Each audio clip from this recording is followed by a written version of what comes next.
Hey everybody, welcome back to COVID Connect and our series on the kings of Israel.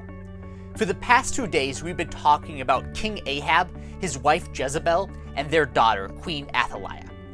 Today, we're going to jump forward about a century, and we're going to turn back to the northern kingdom to talk about King Hoshea, who is actually the last king the northern kingdom would ever have.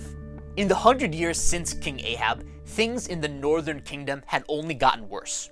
Idolatry was widespread, as well as every other kind of sin you can think of, including like murder and child sacrifice. God could not ignore this situation, so he sent prophets to warn the northern kingdom that there would be consequences if they continued in their sin. For example, the prophet Hoshea wrote, "Because you have cultivated wickedness, reaped perversity, and eaten the fruit of falsehood, all your fortresses shall be ravaged, and Assyria shall be your king."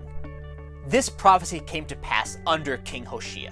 When King Hoshea took over, the northern kingdom was actually being forced to give tribute payments to the evil Assyrian Empire.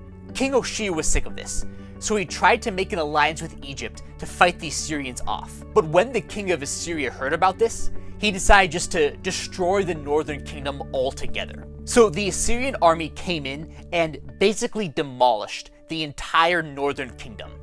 They deported out almost everybody who was living there, and then they scattered them all around the Assyrian Empire to make them basically assimilate with the other cultures and lose their identity as Israelites. Now remember that the northern kingdom was made up of 10 of the 12 tribes that originally made up Israel.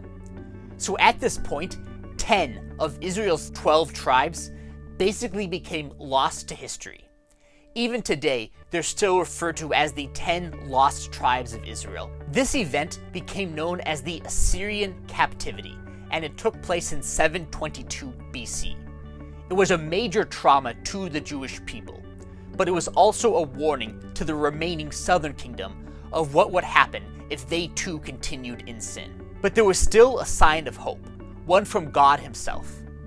Even as he warned the northern kingdom of what was about to happen to them, he also promised that one day in the distant future, he would bring them back and restore them. God also gave this prophecy through the prophet Hoshea, who said, "I will heal their defection. I will love them freely. The people of Israel shall turn back and seek the Lord their God. They shall come trembling to the Lord and to his bounty in the last days."